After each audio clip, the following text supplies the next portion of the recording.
الحمد للہ رب العالمین، صلاۃ والسلام علی رسول النبی الکریم وعلی آلہ واصحابہ اجمعین۔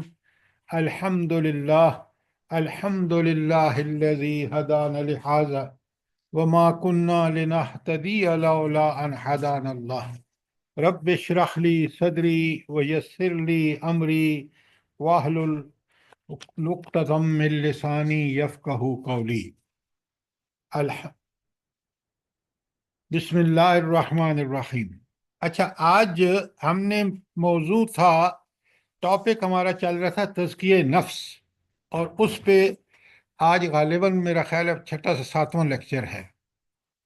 آپ کو سب سے پہلے تو سمجھ آیا ہے کہ یہ تزکیہ نفس کیا ہے اور ہمارے لیے کتنا ضروری ہے، ہر آدمی کے لیے جس نے دعویٰ ایمان کیا ہے۔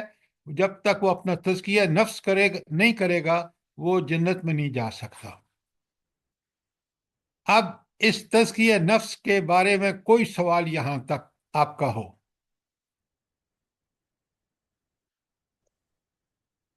کوئی سوال نہیں ہے؟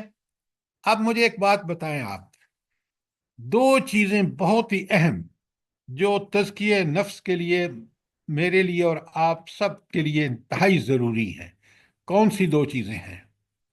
اور قرآن کی آیات ساتھ کوٹ کرنی ہے آپ نے۔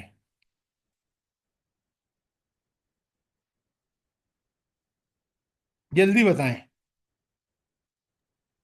سر نماز سب سے پہلے۔ آیت بتائیں نا، یہ نماز صرف کہہ دینا تو کافی نہیں ہے بھائی، قرآن سے دلیل لے کے آئیں، دلیل سر قرآن کی قد آیت ہوگی۔ قد افلح من تزکا والی آیت آ جائے۔ ایکسیلنٹ، قد افلح من تزکا، یہ ہوئی نا بات۔ آگے آگے اصل آیت تو آگے ہے، نماز کی جس میں اہمیت ہے۔ وَذَكَرَ اسْمَ رَبِّهِ فَصَلَّى۔ تو اس میں کون سی چیز ہے جو تزکیے سے متعلق ہے ان دو آیتوں میں؟ سر نماز۔ نماز صلی آپ لفظ پڑھیں، وہ لفظ پڑھیں جو آیت کے اندر ہے۔ وَذَكَرَ اسْمَ رَبِّهِ فَصَلَّى۔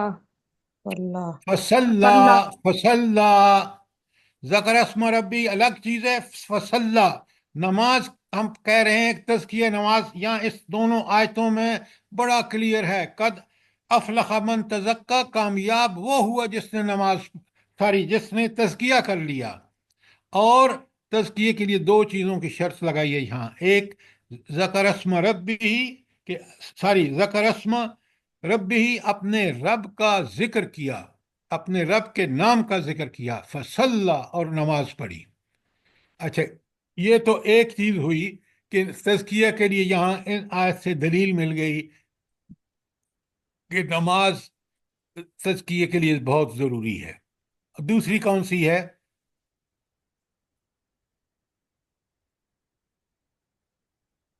دیکھیں، یہ بڑی زیادتی ہے کہ اتنے لیکچرز کے بعد آپ لوگ یہ بھی نہیں بتا سکتے۔ وسوسے دل میں آتے ہیں، وہ بھی پاک ہونے چاہیے۔ آپ الٹی سیدھی بات مت کیا کریں، مجھے آیت بتائیں، میں نے آیت 1000 دفعہ آپ کو بتائی ہے۔ مجھے غصہ اس لیے آتا ہے کہ آپ وہ بات کرتے ہیں جو اس کا کوئی تعلق نہیں ہوتا سوال سے۔ 4 آیتیں میں نے آپ کو بتائی ہیں، دعائے ابراہیمی، اس کی قبولیت، دونوں سورہ بقرہ میں 129 اور 51 پر ہیں، پھر یہی آیت سورہ آل عمران میں 164 پر ہے، پھر یہی آیت لکھ کے الگ آیتیں بھیجی ہیں آپ کو۔ تو تزکیے کے لیے سب سے پہلی شرط یہ ہے، وہ یتلو علیہم آیاتہ۔ یتلو علیہم آیاتہ ویزکیہم۔ اب تو آپ کہہ رہے ہیں، لیکن 6 لیکچرز کے بعد اگر آپ کو یہ بھی نہیں پتا کہ ہمیں اللہ تعالیٰ نے مکلف ٹھہرایا کہ ہم اپنے تزکیہ نفس کریں۔ اب دو چیزیں قرآن سے میرے سامنے آپ کو بتا رہا ہوں۔ پہلی آیت، کتنے 6 دن لگائے ہیں، وہ یتلو علیہم آیاتہ ویزکیہم۔ وہاں بالکل سب سے پہلا کام تلاوت آیات۔ تلاوت کا معنی ہے پڑھنا، سمجھنا، غور و فکر کرنا، اس کی حقانیت کا یقین کر لینا، پھر جب یہ چیز ہوگی تو عمل تو فوراً کرنا پڑے گا۔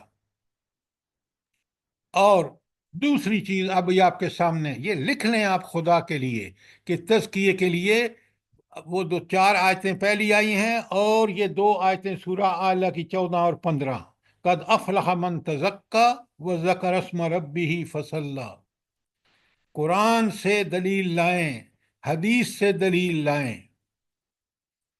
میں نے آپ کو 7 پیجز کا ہینڈ آؤٹ صبح رات کو تیار پڑا ہے، سمجھا ہے، صبح آپ کو بھیجا ہے پرنٹ کمپوز کرا کے، آپ کو مل گیا ہے، لیکن آپ کبھی ان چیزوں کو پرنٹ کرا کے اوپر نشان لگا کے ساتھ اپنے سائڈ نوٹ لکھ کے رکھیں، پھر آپ کو سمجھ آئے گی بات۔ اگر یہ نہیں کریں گے تو قیامت کے دن اللہ تعالیٰ کو کیا جواب دیں گے ہم کہ اللہ آپ نے تو کتاب بھی بھیجی اور حفاظت شدہ کتاب جس کی اللہ تعالیٰ نے خود حفاظت لی ہے، نبی کریم صلی اللہ علیہ وآلہ وسلم نے دنیا میں سیرت آپ پڑھ رہے ہیں، کیا تکلیفیں اور کیا اذیتیں نہیں اٹھائی اس دین کو ہم تک پہنچانے کے لیے۔ اگر ہم نے ان چیزوں کا پاس کرتے ہوئے ان کو اپنی زندگی میں نافذ نہیں کیا تو اللہ تعالیٰ کو ہم کیا جواب دیں گے؟ چلیں اب یہ دو باتیں آپ کو کلیئر ہیں کہ تزکیے کے لیے تلاوت آیات پورے مفہوم کے ساتھ اور نماز، دونوں کی دلیلیں قرآن سے میں نے آپ کے سامنے رکھ دی۔ اتنی بات کلیئر ہے؟ جی سر جی۔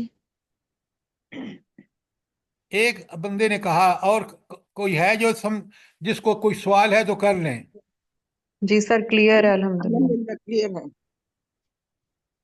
تو اگر کلیئر ہے تو یہ ہمارا دنیا کے اندر موٹو ہونا چاہیے کہ ہم نے اپنا تزکیہ کرنا ہے۔ اور اب میں آپ کو نماز کا آپ کو 18 پیج کا پہلے بھیجا ہے اور اسی کو میں فالو کر رہا ہوں، اور آج میں نے آپ کو 7 پیجز کا بھیجا ہے، دونوں میں آج ختم کروں گا تاکہ کل میں سورہ حج کی آیت 47 سے آپ سے اس کی تشریح کروں۔ اچھا پہلے 18 پیج کا نکال لیجئے اور جلدی جلدی سمجھتے لیجیے، الرٹ ہو کے بیٹھیں، اچھے طالب علم بنیں۔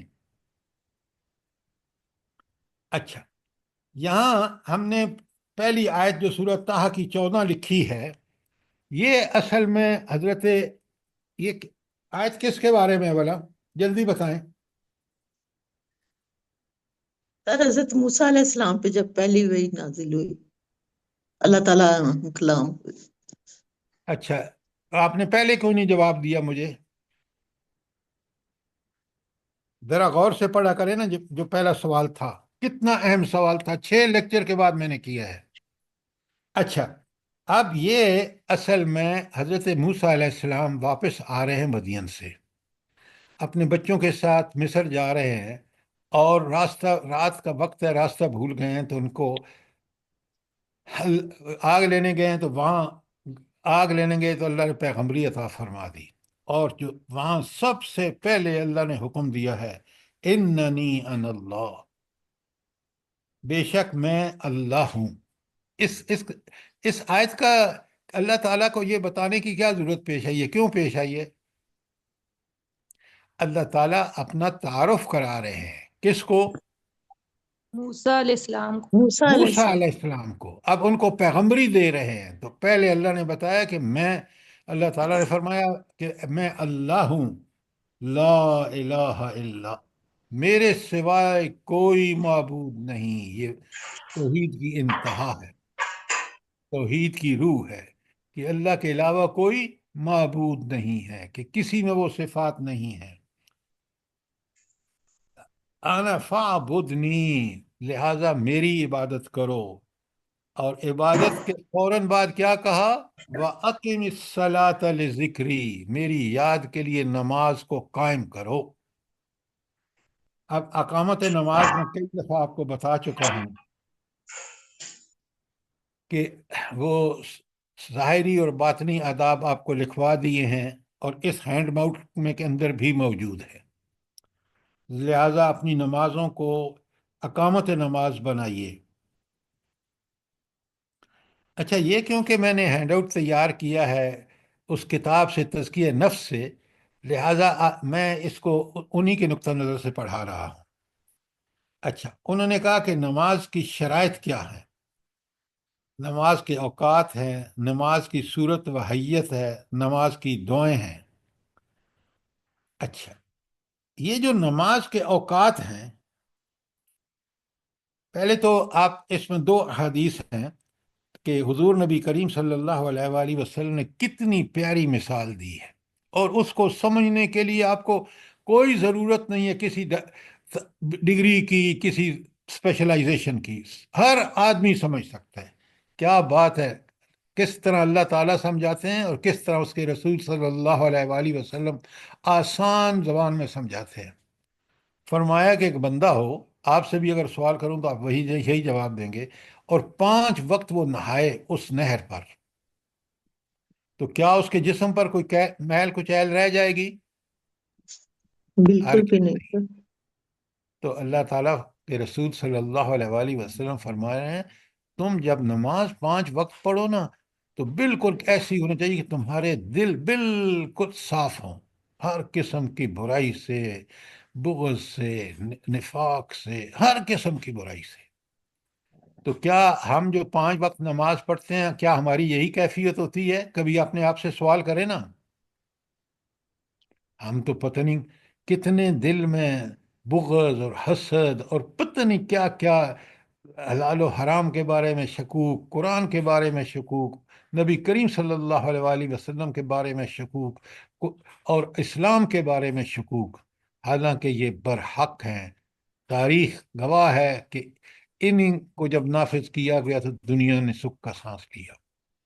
مین میڈ لاز، انسانوں کے بنائے ہوئے قوانین نے دنیا کے اندر آج دیکھ لیں۔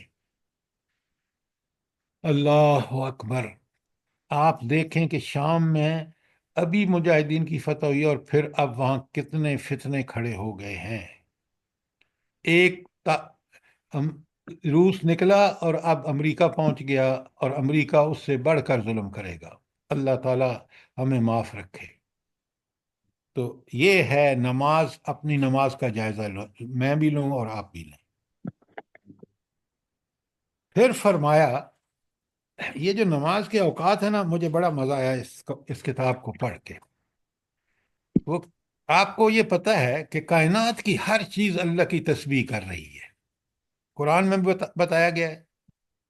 اچھا، اب یہ تسبیح کائنات کی ہر چیز ہر آن اور ہر لمحہ کر رہی ہے، تو اللہ تعالیٰ نے ان نمازوں کی حکمت کے اوقات کے لحاظ سے کیا ہے، کیا پیاری بات انہوں نے کہی ہے۔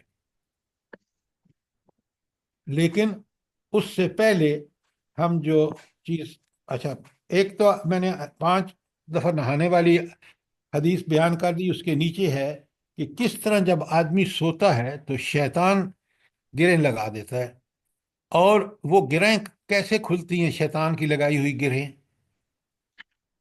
سر جی، سب سے پہلے جب وہ اٹھتا ہے اور اللہ کا شکر ادا کرتا ہے، اور پھر اس کے بعد وضو کرتا ہے، پھر اس کے بعد جو ہے نماز کے لیے کھڑا ہوتا ہے، تو پھر تینوں گرہیں کھل جاتی ہیں۔ اللہ تعالیٰ آپ کو جزائے خیر دے، بالکل آپ نے ٹھیک کہا۔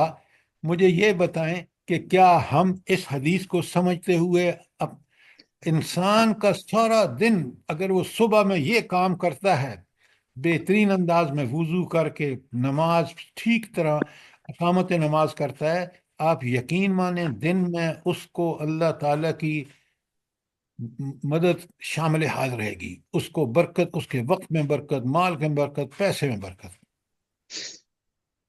اور اگر اس نے صبح اٹھ کے اس اپنے رب کا شکر، فجر کی نماز کو اس طرح اقامت اس کی نہیں کی، تو اس کا دن بھر وہ مال بھی ملے گا، سب کچھ ملے گا، اس میں نہ برکت ہوگی، نہ اللہ تعالیٰ کی طرف سے کوئی تائید اور نصرت ہوگی۔ کاش ہم اس بات کو سمجھتے تو آج بے نمازیوں کی اتنی اکثریت نہ ہوتی۔ اب آ جائیے پیج نمبر 3 پر۔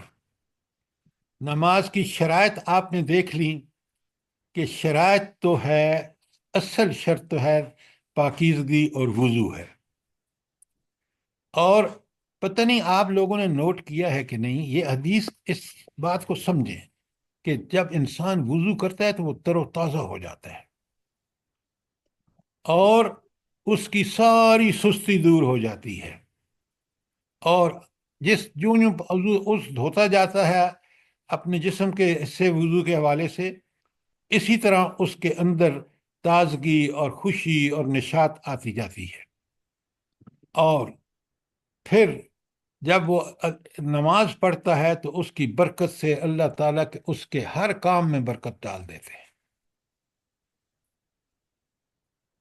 یہ جو نماز کے اوقات ہیں آپ دیکھ رہے ہیں، وہاں لکھا ہے کہ یہ عبادت کے لیے موزوں ہیں، قبولیت دعا کے لیے سازگار ہیں، بندے کے ذہن کے لیے سکون بخش ہیں، عناصر کائنات کے اوقات و تسبیح و تحلیل کے مطابق، اور شمس و قمر، شجر و حجر کے اوقات، رکوع و سجود ہم آہنگ ہیں۔ کیا مطلب ہے اس کا؟ یہ جو میں نے جملہ پڑھا ہے نمبر 4 پر ہے، بڑی اہم بات ہے۔ یہ جو اوقات اللہ نے فجر، ظہر، عصر، مغرب، عشاء رکھے ہیں، یہ بالکل ان سب چیزوں کو جو عبادت کر رہی ہیں ان کے پیش نظر انسان کے لیے اللہ تعالیٰ نے خود یہ تجویز کیے ہیں۔ یہ ہیں نماز کے اوقات: فجر، ظہر، عصر، مغرب اور عشاء۔ کمال کی باتیں لکھی ہیں۔ آپ دیکھیں یہ جو فجر کی نماز ہے، فجر کا وقت ہے، اس کے کیا فائدے ہیں؟ پیج نمبر 4 پہ آئیے ذرا۔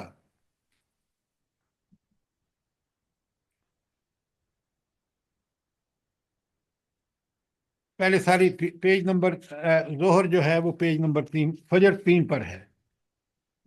ہاں، فجر کو دیکھیں۔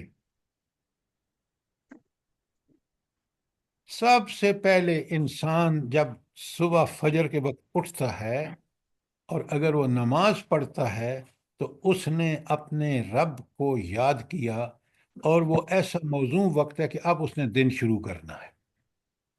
تو دن جب شروع کرتا ہے اپنے رب کی یاد سے اقامت نماز کے ذریعے، تو اس کو بالکل اس کے سامنے رہتا ہے۔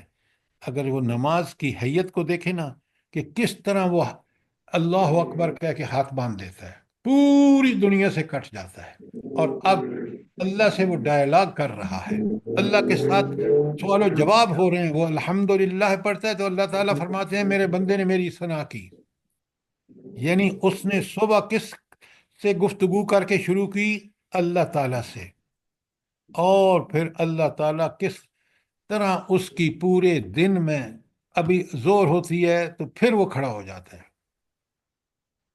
اور اس وقت اللہ تعالیٰ ہر سایہ جو ہے وہ ایسا لگتا ہے جیسے سجدے میں چلا گیا ہو۔ کم سے کم غور کیجئے، آپ نماز کا لطف اٹھائیں گے اگر آپ ان چیزوں کو سمجھیں گے کہ رب نے نماز فجر اور نماز ظہر میں جب آپ جاتے ہیں تو آپ کیا کرتے ہیں کہ ہر کائنات کی ہر چیز سجدہ کر رہی ہے، آپ بھی اسی کائنات کے ساتھ بالکل یکسو اور ہم آہنگ ہو گئے۔ اور وہ لوگ جو بدبخت اللہ کو سجدہ نہیں کرتے، منکر ہیں، وہ اللہ کہتا ہے کائنات کو دیکھ لو، میرے بندے جو میرے پر ایمان لائے ہیں وہ دیکھ لو، سارے کے سر بسجود ہے۔ کتنا بڑا اللہ کا فضل ہے۔ سوال کریں اگر کوئی چیز سمجھ نہ آئے تو عصر کے وقت کیا ہوتا ہے؟ وہی سورج جو کمال کو پہنچا ہے، جیسے انسان جوانی کو پہنچا، اب وہ ڈھلنا شروع ہو گیا۔ تو بندے کو بتایا جا رہا ہے کہ جس طرح یہ سورج ڈھل رہا ہے نا، تمہاری بھی جوانی سے تم بڑھاپے کی طرف جا رہے ہو۔ اللہ اکبر، اللہ اکبر۔ تو عصر کا وقت جو ہے وہ ہمیں یاد دلاتا ہے کہ تمہارا خاتمے کا وقت بڑا قریب آ گیا ہے۔ اور پھر وہ آیت جو ہے سورہ رحمان کی، کل من علیہا فان، جو کچھ زمین پر ہے وہ فانی ہے، وَيَبْقَ وَجْهُ رَبِّكَ ذُو الْجَلَالِ وَالْإِكْرَامِ، اگر باقی کوئی چیز رہے گی تو تمہارے رب کا چہرہ جو ذوالجلال بھی ہے اور ذوال اکرام بھی ہے۔ سبحان اللہ، سبحان اللہ۔ تو اس لیے اللہ تعالیٰ وہاں بندے کو کہتا ہے تو سجدے کر، تو نمازیں پڑھ، تیرا فانی ہے تو، تاکہ تو آخری اس جنت جو دائمی اور ابدی ہے، بے مثال اور لا زوال ہے، وہ تمہیں ملے گی اگر تم نے اس سورج کی سجدوں کو دیکھا اور خود اپنے سجدوں کو آپ نے اسی طرح کیا جس طرح اللہ نے بتایا ہے، تو وہ تمہارے اللہ تعالیٰ تمہیں اس جنت جیسی نعمتیں عطا فرمائے گا۔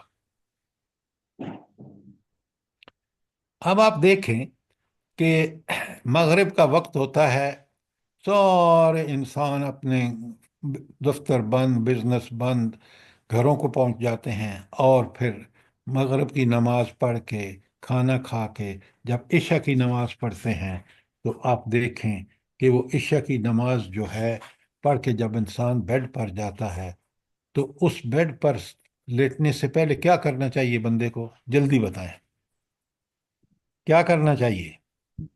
مسنون اور اپنا اذکار کرنے چاہیے سر۔ اس کے بعد دعائیں پڑھنی چاہیے۔ احتساب کرنا چاہیے، اذکار۔ احتساب سب سے ضروری۔ وہ جو قرآن میں سورہ حشر میں اللہ تعالیٰ آیت 18 میں کہتے ہیں نا، یا ایھا الذین آمنوا اتقوا اللہ ولتنظر نفس ما قدمت لغد، اس نے آگے کیا بھیجا ہے کل کے لیے، وہ آخرت جس کے لیے اس کی زندگی اس کے بعد دائمی ہے، یہ عارضی ہے۔ تو احتساب کرے کہ آج دن میں نے کوئی غلطی تو نہیں کی، یقیناً غلطیاں ہوئی ہوں گی، جانے میں بھی انجانے میں بھی۔ تو آدمی کو کیا کرنا چاہیے؟ استغفار۔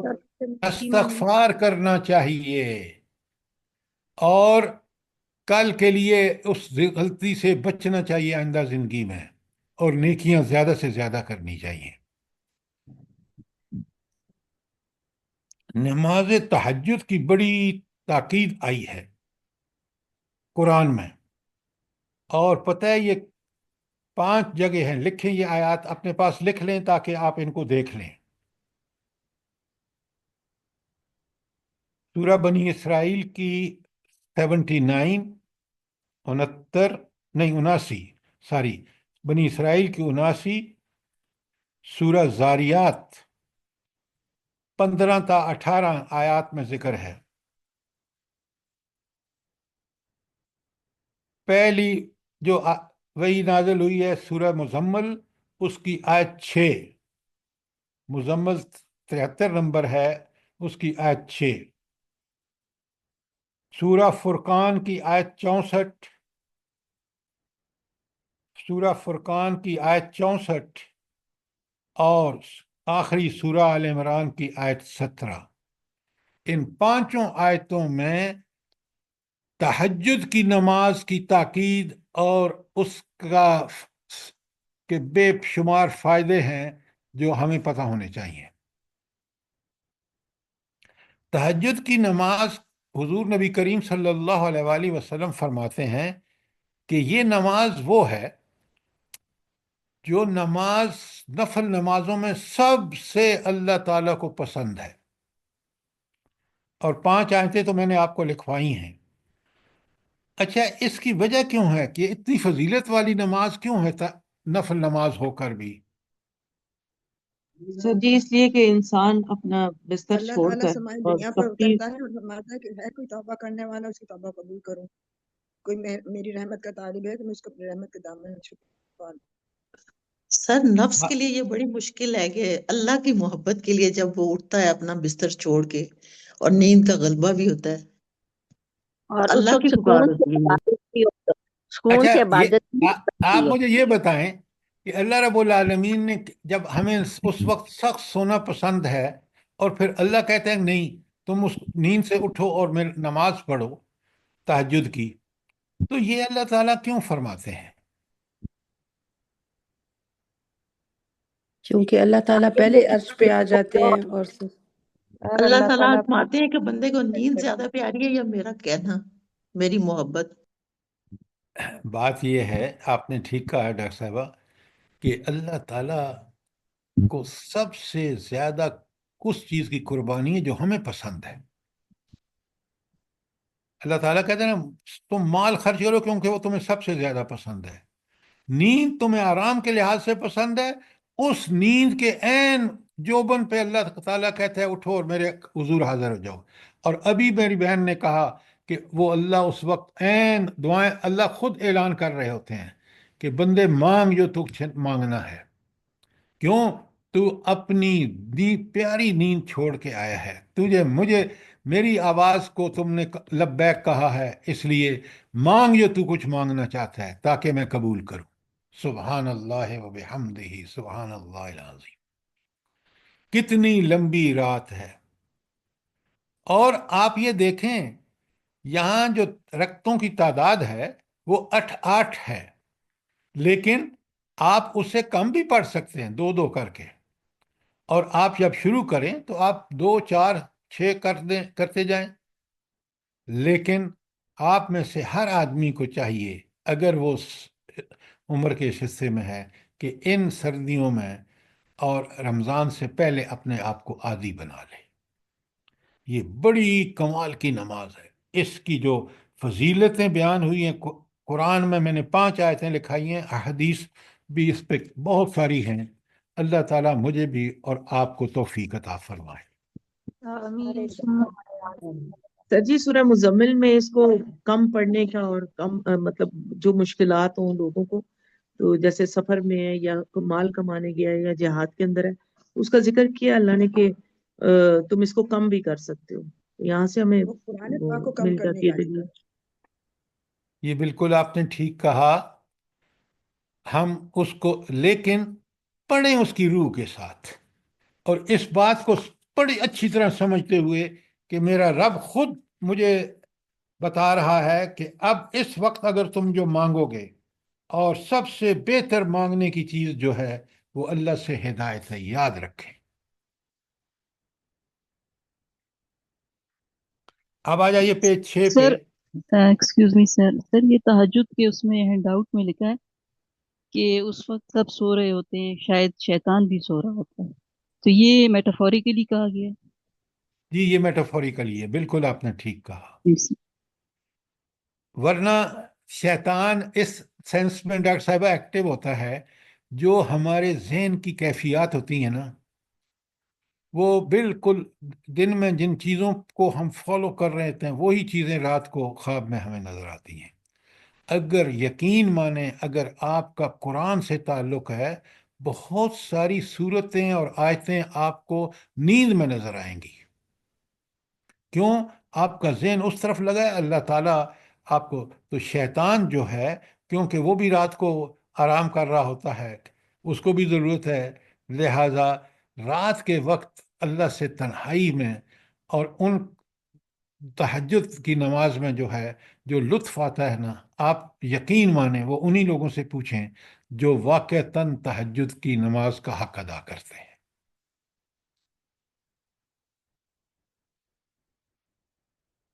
اچھا، کوئی سوال اور؟ سر جی کل ایک بہن نے سوال کیا تھا وطر کی نماز کے حوالے سے، تو آپ جن کو اس وقت تہجد اس کی وقت عادت. اچھا اس وقت مجھ سے بات کرنی ہے، تہجد کی بات کریں، بالکل سر جی ٹاپک سے ڈائیورٹ مت کریں. جی سر جی سوال یہی تھا کہ جو عادت پکی ہو جن کو پختہ تہجد کی، تو وطر نماز بھی تہجد کی نماز کے ساتھ پڑھ سکتے ہیں، مطلب پڑھنی کیوں نہیں پڑھ چاہیے؟ سکتے؟ کیوں نہیں پڑھ سکتے؟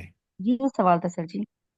بالکل، وہ پریفریبل یہی ہے کہ آپ اگر آپ کو ڈر نہ ہو کہ میں رات کو اٹھ نہیں سکوں گا تہجد کے لیے، تو پھر بہتر ہے اس وقت عشاء کے ساتھ پڑھ لے. اگر وہ یقینی ہے تو بہت اچھی بات ہے، اس کی فضیلت ہے کہ وطر کی نماز آپ تہجد کے ساتھ پڑھیں. جزاک اللہ. جی سر. وطر کی نماز آخری نماز ہونی چاہیے نا؟ جی بالکل. اچھا، اب نماز کی حیت یا شکل یا کیفیت، یہ میں نے کئی دفعہ آپ کو بتایا ہے کہ نماز ایک مکمل ذکر ہے. بھلا کس طرح؟ آپ زبان سے بھی ذکر کر رہے ہوتے ہیں، دل و دماغ بھی متوجہ ہوتا ہے، اور سارے اعضاء نماز میں رکوع سجود میں کام کر رہے ہوتے ہیں. یہ کسی اور جو زکوٰۃ ہے وہ صرف مالی آپ عبادت کر رہے ہوتے ہیں. حج میں البتہ یہ ساری چیزیں موجود ہوتی ہیں، پیسہ بھی خرچ ہو رہا ہوتا ہے اور جسم بھی. تو نماز ایک ایسی کیفیت ہے کہ جو مکمل ذکر کی کیفیت ہے، اور 5 وقت انسان اس کو سمجھ کے کرے تاکہ اقامت نماز کرے، جس کی تفصیلات آگے آ رہی ہیں. تو نماز کی حیت بھی بڑی عجیب ہے، بڑی عجیب ہے. مثلا آپ جب اللہ اکبر کہہ کے نیت باندھتے ہیں تو اس کا مطلب ہے آپ دنیا سے بالکل کٹ لیا آپ نے اپنے آپ کو، اور اب آپ ہیں اور آپ کے رب ہیں، آپ ڈائلاگ کر رہے ہیں. سورہ فاتحہ حدیث میں نے کئی دفعہ پڑھائی ہے آپ کو کہ اس وقت جب ایک ایک لفظ پہ اللہ تعالیٰ جواب دے رہے ہوتے ہیں، اور پھر آپ دیکھیں کہ آپ نے نیت باندھی اللہ اکبر کہہ کے کٹ گئے دنیا سے، ہوئے ہوئے اس کیفیت کے بعد جو دوسری کیفیت رکوع کی، آپ جھک کے کہہ رہے ہیں سبحان ربی العظیم. کیا بات ہے! ذرا اس کیفیت کو اپنی کو دیکھیے اور اپنے الفاظ کو دیکھیے، اور پھر غور کیجئے کہ آپ واقعتاً اللہ تعالیٰ کی کبریائی کا اعلان کر رہے ہیں. اور پھر جب آپ سجدے میں جاتے ہیں، کمال کی کیفیت ہے. اس سے عاجزی کی اور کیفیت کوئی ہو نہیں سکتی، اور آپ زبان سے کیا کہہ رہے ہوتے ہیں؟ سبحان ربی العالی. سب سے میں اس حالت میں ہوں، اور میرا رب جو ہے، جو میرا خالق مالک رازق اور حاکم ہے، وہ دنیا کائنات کی سب سے بڑی ہستی ہے. پھر جو نماز کے اندر دعائیں ہیں اور جو نماز کے بعد دعائیں ہیں، آپ سوچیں کہ اللہ تعالیٰ اور رسول صلی اللہ علیہ وسلم نے جو مسنون دعائیں سکھائی ہیں کتنی لاجواب ہے. وہ جو میں نے آپ کو حدیث بتائی ہے کہ نماز میں جب پیج نمبر 7 پہ ہے، اس کو غور سے پڑھیے تاکہ آپ کی نمازوں کے اندر آپ کو لطف آئے. یہ 7 پہ شروع ہوتی ہے اور 8 پر اس کا ترجمہ ختم ہوتا ہے. اب ذرا دیکھیں نماز کے ظاہری، اقامت صلاۃ کے ظاہری آداب کیا ہیں. اچھا، اب اگر آپ دیکھیں تو سب سے پہلے ہے طہارت اور پاکیزگی. پیج نمبر 9 پہ آ جائیے. طہارت اور پاکیزگی کا ذکر کہاں ہے؟ سورہ مائدہ کی آیت 6 میں بھی ہے اور سورہ مدثر کی آیت 4 میں بھی ہے. یہ آپ کا کام ہے، آپ کا ہوم ورک ہے. وقت کی پابندی، سورہ نساء کی 193 میں بتایا ہے کہ وقت کی پابندی کے ساتھ نماز فرض کی گئی ہے. نماز کی پابندی سورہ معارج.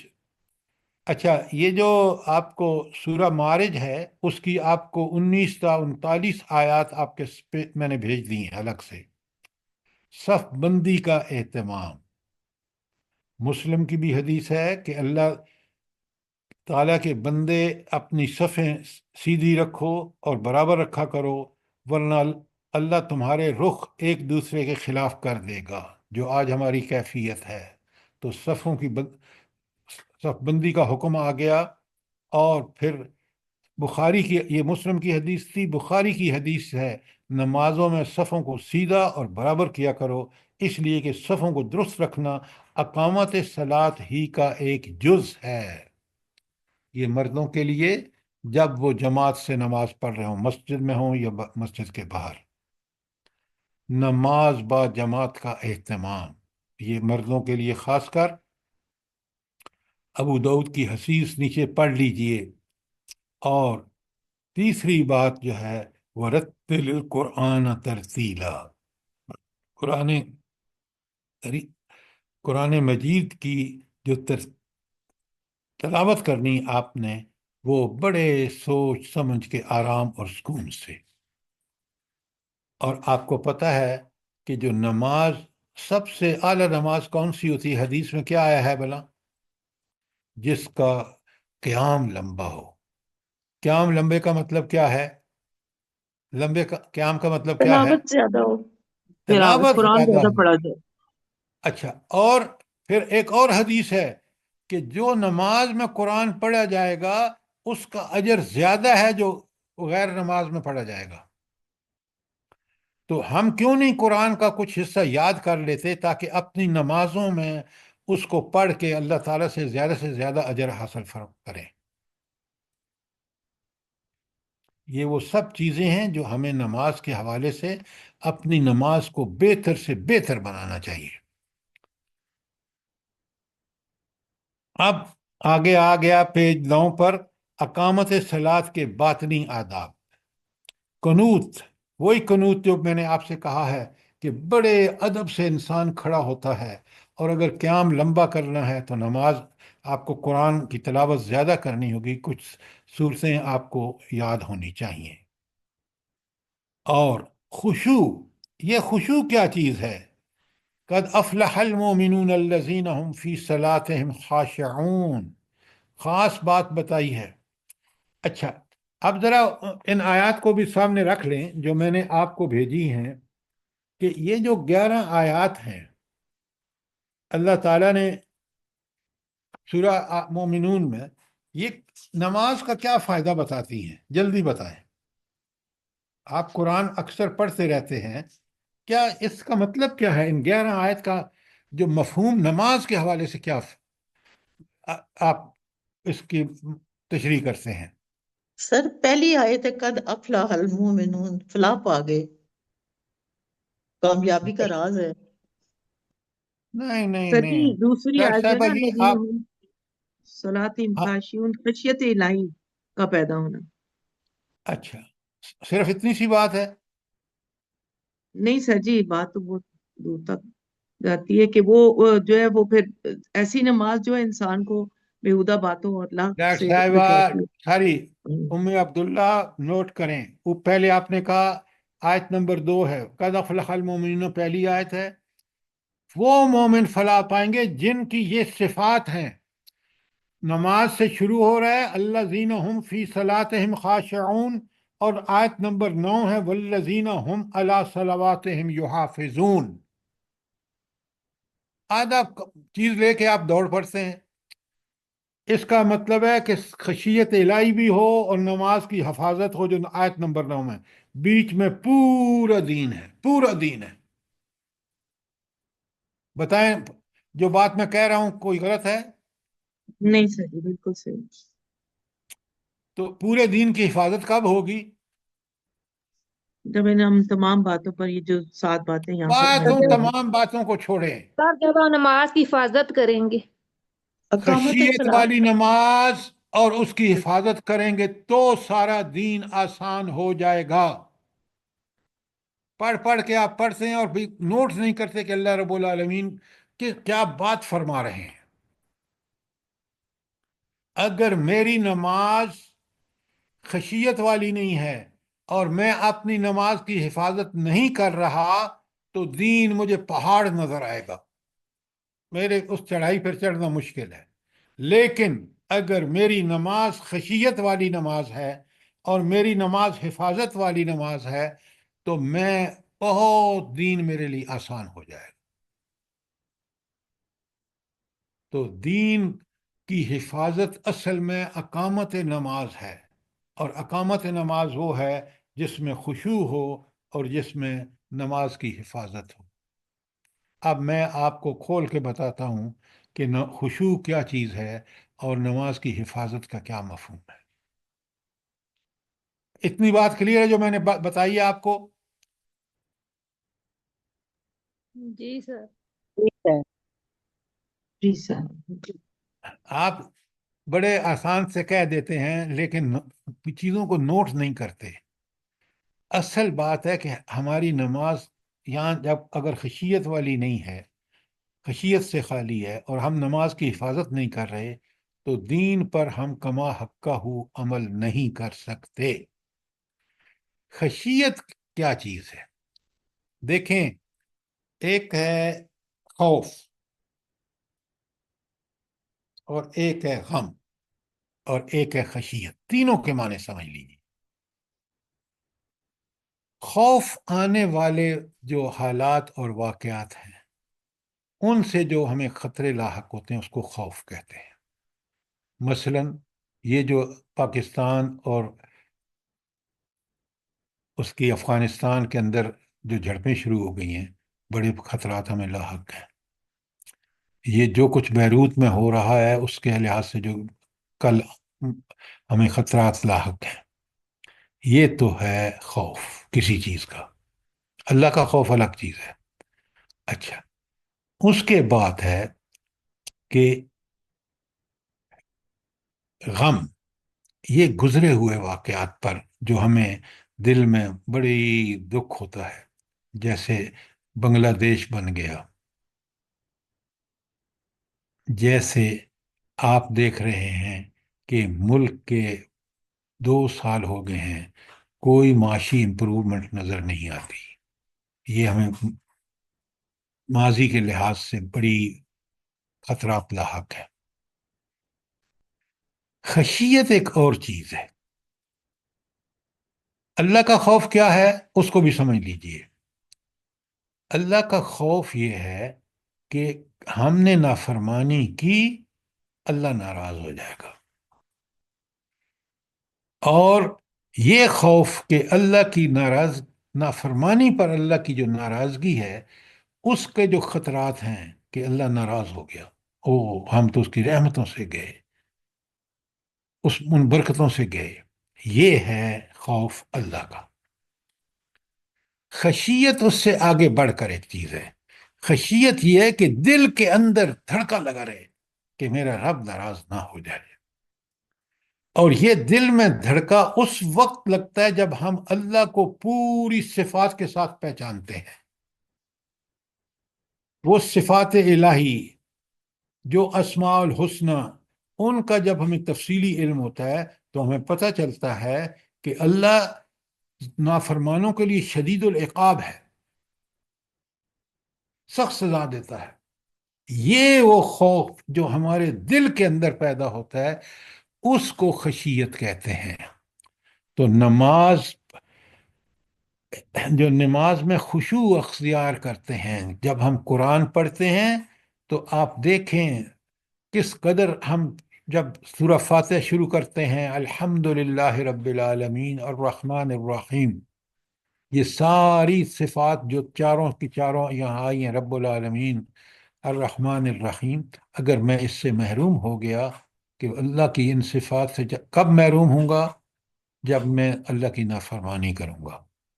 تو اس لیے وہ خشیت مجھے مجبور کرتی ہے کہ دل کی وہ حالت کہ میں دل کو اللہ تعالیٰ کی طرف متوجہ رکھوں، اسی سے محبت، اسی سے امیدیں، اسی سے ساری امیدیں اسی سے لگاؤں. یہ ہے خشیت الہی. اب کوئی سوال ہو آپ کا خوف، غم، خشیت وغیرہ کے بارے میں؟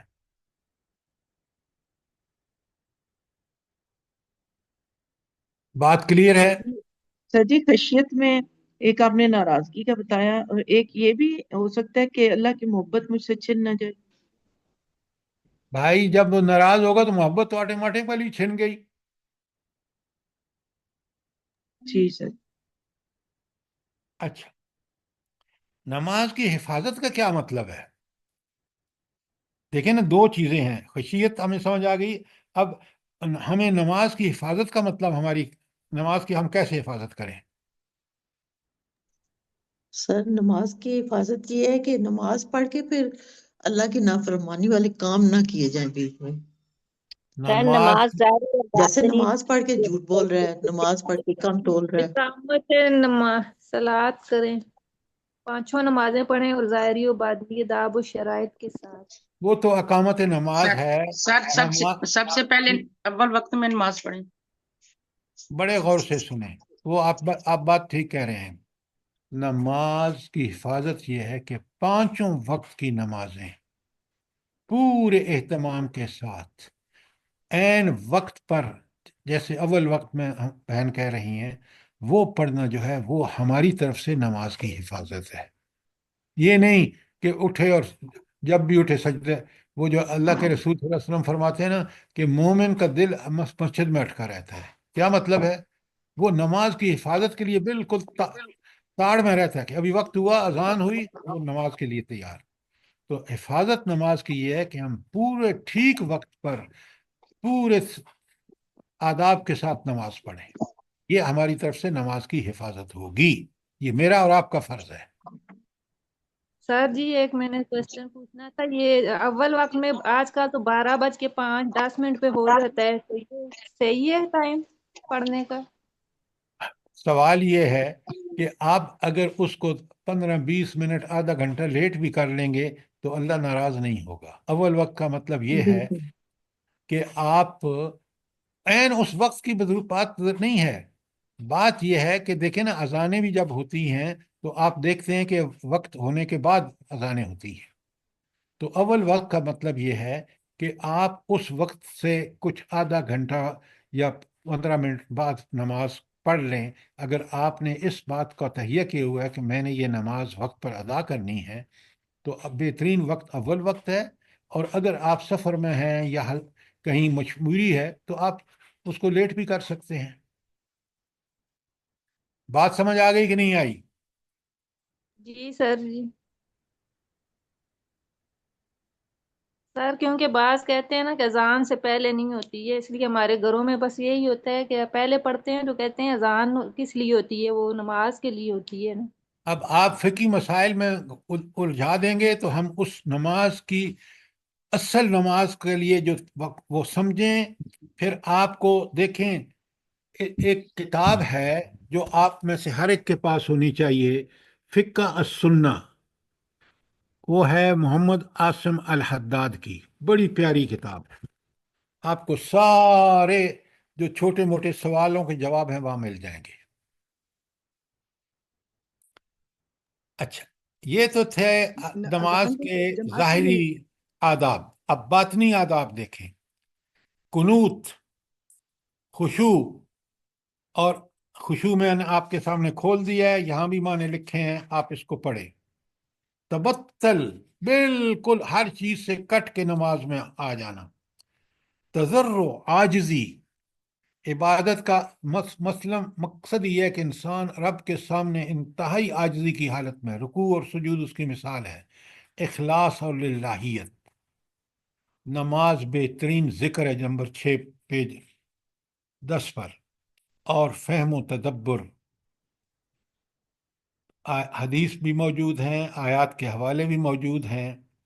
اور آپ نے دیکھا کہ سبحان اللہ، نماز ہی وہ سب سے بہتر عبادت ہے کہ جب انسان کو قرب الہی حاصل ہوتا ہے. آپ دیکھ رہے ہیں، اقرب مسلم کی حدیث ہے، اور قرآن میں اللہ تعالیٰ فرماتے ہیں وسجد وقترب، سجدہ کر اور قرب الہی حاصل کر. اس میں حدیث کی تشریح آپ کے سامنے ہے، اقرب ما یکون العبد من ربہ وہو ساجد. جب سجدے میں ہے تو سب سے زیادہ قریب ہے. اچھا، اور نماز میں ایک تو سجدہ ہو گیا، اور کون سی وقت ہوتا ہے جب انسان رب کے بہت قریب ہوتا ہے؟ جلدی بتائیں. تہجد کے وقت. تہجد کی نماز. رکوع اب کی حالت ہے. اور بھائی ابھی آپ نے آخر پڑھی ہے، سمجھی ہے. سورہ فاتحہ جب آپ پڑھتے ہیں تو گویا آپ اللہ تعالیٰ سے کان میں بات کر رہے ہیں. سب سے قربت انسان کی اس وقت ہوتی ہے جب وہ سورہ فاتحہ پڑھ رہا ہوتا ہے. کیوں نہیں قرآن آیت ان حدیثوں کو سمجھ کے پڑھتے آپ؟ بھائی اگر یہ کان میں بات ہو رہی ہے تو یہ قربت کا احساس ہے جو مجھے اور آپ کو ہونا چاہیے.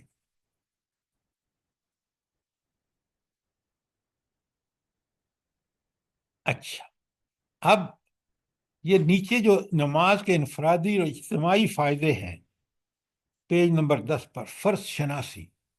جو نماز کا پابند ہے وہ بڑا فرض شناس ہوگا. وہ دوسرے فرائض کو بھی، چاہے وہ حقوق ہوں یا جو چیز بھی ہو، اخلاق ہوں، وہ اس میں پورا پورا ہوگا۔ نماز سب سے بڑی یاد دہانی ہے کہ 5 وقت کی نماز، اللہ سے تعلق پیدا کرنا۔ نماز جیسی عبادت سب سے زیادہ نماز اللہ سے تعلق پیدا کرتی ہے، ذہنی یکسوئی اور توجہ۔ وہ جو آپ نماز میں اللہ کی طرف توجہ کرتے ہیں، جب آپ دنیا کے بھی کام کرتے ہیں تو پھر وہ وہاں سے وہ عادت آپ کی تربیت ہو جاتی ہے، وہ فائدہ ہو جاتا ہے۔ نماز اور تعمیر سیرت، اللہ اکبر۔ جو صحیح نماز پڑھتا ہے نا، اس کا سیرت و کردار بھی دیکھ لیں۔ ABC میں لکھا ہوا ہے نیچے، ضبط نفس کی قوت کا ابھرنا، ذاتی صفائی اور پاکیزگی B، C فحشاء اور منکرات سے نفرت، نمبر D پابندی وقت۔ اچھا، آپ دیکھیں نا، جب 5 وقت آپ ٹھیک وقت پہ نماز پڑھتے ہیں اور اسی سے آپ ٹائم مینجمنٹ اپنی کریں کہ اس وقت کے ساتھ آپ اپنے کاموں کو جوڑنا ہے کہ ظہر کے بعد میرے یہ کام ہے، عصر کے بعد یہ کام ہے، مغرب کے بعد یہ کام ہے، تو آپ کا ٹائم مینجمنٹ اتنا اللہ برکتیں دے گا۔ میں نے اس چیز کو دیکھا ہے۔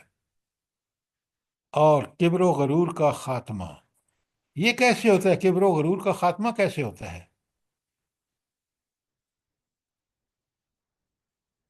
انسان کو پتہ جلدی، چل جاتا ہے فانی ہوں اور سر اللہ باقی عاجزی رہنا۔ سے ہو جاتی ہے، اللہ کے آگے عاجز ہو گیا تو پھر اپنی اوقات کا پتہ چل جائے۔ اور اللہ کے بندو، جب آپ سجدہ کرتے ہیں تو آپ کے پاس کوئی دلیل ہے کہ پھر انسان اس سجدے کے بعد جس رب کے سامنے اس عاجزانہ حالت میں کہتا ہے سبحان ربی العالی، تکبر کا نام و نشان نہیں رہتا۔ آپ اس کیفیت کو سمجھتے ہی نہیں ہیں، پتہ نہیں کیا کیا بول رہے ہیں آپ۔ رکوع، سجود اور قیام، یہ وہ چیزیں ہیں جو میرے اندر سے کبر کو کھرج کے باہر پھینک دیتی ہیں۔ میں اللہ کا غلام ہوں، مجھے کبھی غرور نہیں آ سکتا اگر میں سجدے اور رکوع کی احسیات کو سمجھ کے کر رہا ہوں تو۔ اور انسان کا سیرت و کردار اسی وقت چمکتا ہے جب اس کے اندر عاجزی آ جاتی ہے اور وہ حق بات ڈٹ کے کہتا ہے۔ یہ نماز کا سبق ہے، اور اسی لیے نماز جو ہے وہ آپ کے لیے کبر و غرور کا خاتمے کا باعث بنتی ہے۔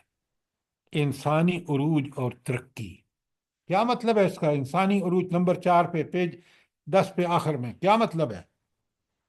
جی اللہ نے جو فرمایا کہ تمہیں اگر اقتدار دیا جائے تو تم نماز قائم کرو، جب وہ نماز قائم کرے گا اور لوگوں سے بھی کروائے گا جس نہیں کو نہیں حکومت نہیں دی نہیں تو نہیں، اس کے یہ سر اور نہیں۔ وہ جو نماز مومن کی معراج ہے۔ اور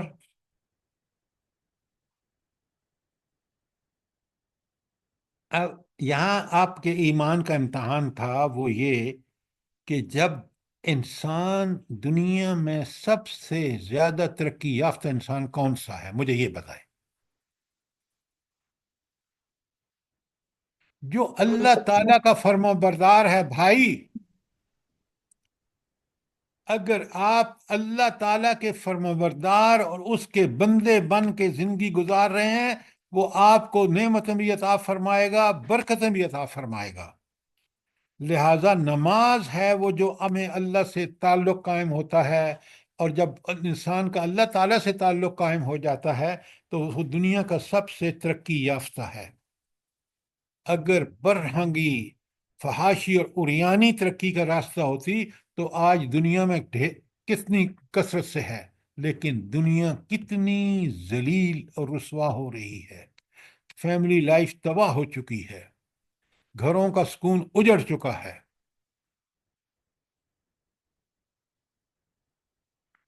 اس لیے کہ ہماری ترقی جو ہے، اب اس کے بعد آپ دیکھ رہے ہیں یہ سارے آپ پڑھیں، صف بندی کے ذریعے تنظیم کی صلاحیت کا اجاگر ہونا۔ وہ جو کہا کہ اقامت صلاۃ میں سے ہے، جو شخص مسجد میں صف بندی کا اہتمام کرتا ہے اس کو تنظیم اور تنظیم کے آداب کا سب سمجھ آ جاتا ہے۔ امامت کے نظام سے لیڈرشپ کی صلاحیتوں کا فروغ ہوتا ہے۔ آپ دیکھ رہے ہیں جو لیڈرشپ کی کوالٹیز جو ہم ویسٹ سے امپورٹ کر کے آپ دیکھ رہے ہیں اپنے لیڈروں کو، بتائیں مجھے۔ نبی کریم صلی اللہ علیہ وآلہ وسلم نے جو اس دین میں لیڈرشپ نماز نے پیدا کیے، آپ عمر فاروق کو دیکھ لیجیے، ابو بکر صدیق کو دیکھ لیجیے، عثمان غنی کو دیکھ لیجیے، علی مرتضیٰ کو دیکھ لیجیے، صحابہ کی پوری صف کو دیکھ لیجیے، کتنے بڑے بڑے جید لوگ پیدا ہوئے۔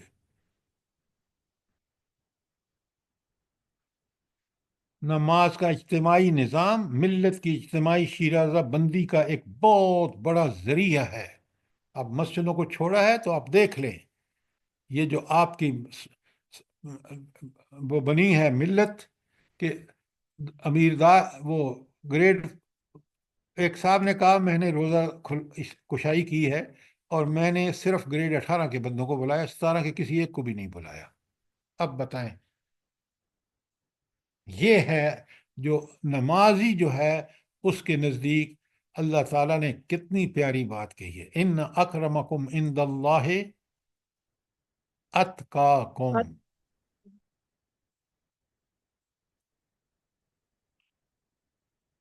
اصل میں اس ہینڈ آؤٹ میں جو سب سے بڑی چیز ہے نا، وہ ہے نماز کی آفات، کسل اور سستی۔ تو کسل کا معنی بھی سستی ہے، اور اب آپ دیکھ لیں آج کس قدر ہم سستی کرتے ہیں، نہ وقت کی پابندی ہے، نہ جماعت کا اہتمام ہے، نہ نماز پڑھتے وقت ان کلمات کا اور ان حیتوں اور کیفیات کا کوئی سرے سے۔ تو یہ جو ساری چیزیں غور سے پڑھیے اس کو، کبھی ہمیں نیند آ جاتی ہے، کبھی ہمارے دوست آ جاتے ہیں، کبھی ہمیں دنیا پرستی میں لگ جاتے ہیں اور نمازوں کو بھول رہے ہیں۔ یہ جو سستی ہے یہ انتہا کو پہنچی ہوئی ہے جو آپ اپنے ارد گرد دیکھ رہے ہیں، اور پھر جب یہ سستی عادت بن جاتی ہے تو یہ ایک منافقانہ خصلت ہے۔ آگے آپ دیکھ لیں سورہ نساء کی آیت 142، جہاں پہ اللہ تعالیٰ فرما رہے ہیں ان المنافقین یخادعون اللہ، یہ اللہ کو دھوکہ دے رہے ہیں۔ اللہ نے نماز فرض کی ہے اور یہ اس کو ٹال رہے ہیں، وَهُوَ خَادِعُهُمْ، اللہ ان سے یہ جو چال چل رہے ہیں نا، اصل میں اللہ ان سے چال چل رہا ہے۔ وَأَقَامُوا الصَّلَاةَ، ہاں وَإِذَا قَامُوا إِلَى الصَّلَاةِ، جب نماز کے لیے کھڑے ہوتے ہیں، قَامُوا كُسَالَىٰ، ہو بڑی سستی سے کھڑے ہوتے ہیں، يُرَاءُونَ النَّاسَ، لوگوں کو دکھانے کے لیے، وَلَا يَذْكُرُونَ اللَّهَ إِلَّا قَلِيلًا، اللہ کو تو کم ہی یاد کرتے ہیں، کیونکہ وہ جو ریاکاری ہے، وسوسہ اندازی، ٹائم میں ذرا جلدی جا رہا ہوں کہ اگر ٹائم ختم ہو رہا ہے، یہ جو ہماری آپ مجھے ایک بات بتائیں، وسوسہ اندازی کا تو آپ سب کو اندازہ ہے، اس کا سب سے اچھا علاج کیا ہے؟ جو ہم پڑھ رہے ہیں وسوسہ اس کا اندازی معنی معلوم ہونا سر جی چاہیے۔ جو حدیث میں بتایا گیا کہ رک کے اس جگہ پر اور تھتکار دیں 3 دفعہ اور اعوذ باللہ من الشیطان الرجیم پڑھ لیں، اور اور اگر ہم ترجمے پہ غور کریں تو ہمارا دھیان ادھر نہیں بڑھتا۔ آپ جب بالکل آپ نے ٹھیک کہا، ہر آدمی کے لیے یہ ضروری ہے کہ وہ سب سے پہلے اپنے جو پڑھ رہا ہے اس کو سمجھے، اس پہ غور کرتے ہوئے پڑھے۔ اس کے لیے ایک جو حدیث میں بات آتی ہے کہ آپ ذرا اتنا اونچی آواز سے اکیلے پڑھ رہے ہیں تو اتنا اونچی آواز سے پڑھیں کہ وہ آپ کے کان بھی سنیں اور آپ اس پہ غور بھی کریں۔ یہ ہے وہ سب سے آزمودہ نسخہ کہ انسان نماز میں جب آپ کا وسوسے اور خیالات آئیں تو آپ اپنی نماز کی کیفیات اور جو نماز میں پڑھ رہے ہیں اس پر اچھی طرح غور کریں، تو انشاءاللہ یہ وہ چیز ہے جو آپ کو ثابت شدہ جس سے آپ کی کنسنٹریشن یا توجہ نماز کی طرف آئے گی۔ ان جی ساروں سر، کو جو تلاوت کر رہا ہے بندہ اس تلاوت کا مفہوم بالکل واضح ہونا چاہیے اس پہ کہ میں کیا پڑھ رہا ہوں، کیا تلاوت ہو رہی ہے۔ ڈاکٹر صاحبہ یہ بالکل آپ ٹھیک کہہ رہے ہیں کہ لوگوں صدیوں سے نماز پڑھ رہے ہیں لیکن نماز کا ترجمہ بھی نہیں پتا کیسی نماز ہے یہ۔ اگر آپ نے جو میں نے آپ کو 7 پیجز کی وہ بھیجی ہیں آیات نماز کے بارے میں، احادیث بھی اس میں ہیں، اگر وہ آپ نے پڑھ لیں سمجھ لیں تو آپ کو یہ مدعاس جو ہے اس سے بھی باخبر ہو جائیں گے۔ ہم نماز کو ایک روٹین کی چیز سمجھ کے کرتے ہیں اور اس سے جو مدعا ہے اس سے ہم بے خبر ہوتے ہیں۔ پیج 15 پہ ہے 16، نماز میں چوری۔ چوری کیا ہوتی ہے؟ نہ سجدہ ٹھیک، آئے آئے کاش آپ لوگ یہ سمجھیں کہ نماز میں 2 سجدوں کے درمیان کیا دعا ہے وہ بھی مانگیں، آپ کو سکون اور اطمینان سے نماز پڑھیں۔ نماز میں چوری کے کھٹا کھٹ سجدہ ٹھک رکوع سجود قیام جلدی جلدی پڑھے بھاگے، یہ بالکل نماز کے لیے اللہ تعالیٰ کے ہاں قابل قبول نہیں ہے۔ تو جلد بازی سے بچیں، پوری تفصیلات دی گئی ہیں۔ اور اس کے پیج 17 پر ہے ریاکاری، ریا دکھاوے کی نماز۔ اللہ تو قرآن میں کہتے ہیں کہ جو سورہ اس میں آیا ہے الانعام میں، ان صلاتی و نسکی و محیای و مماتی للہ رب العالمین، آپ بالکل اخلاص سے یہ سب کچھ کریں۔ 18 پیجز کا یہ ہے اور 7 پیجز کا جو نماز کے بارے میں قرآنی آیات ہیں 8 پیجز، ان دونوں کو ایک ساتھ رکھ لیجئے، پڑھیے سمجھیے، خود بھی اپنے اولادوں کو، گھر والوں کو، دوستوں کو یہ واٹس ایپ کیجئے، ان سے کہیں کہ وہ ان کو پڑھیں سمجھیں تاکہ ہماری نماز جو ہے بہتر سے بہتر ہوتی جائے اور وہ اس کیفیت کو پہنچ جائے کہ جس میں ہم گویا اپنی احسان کے درجے میں کہ اللہ ہمیں دیکھ رہا ہے، یہ تو کم از کم ہے، ورنہ نماز میں ہم اللہ تعالیٰ کو بھی اپنی بصیرت کی آنکھ سے دیکھ سکتے ہیں۔ اللہ تعالیٰ مجھے بھی اور آپ کو اس کی توفیق عطا فرمائے۔ آمین آمین ثم آمین۔ ثم ہم آمین۔ سب سر کو جی ہماری نماز جی کہاں ہے ایسی جو ہم نے اب پڑھا ہے؟ مجھے تو نہیں لگتا کہ ہماری نماز ایسی ہے۔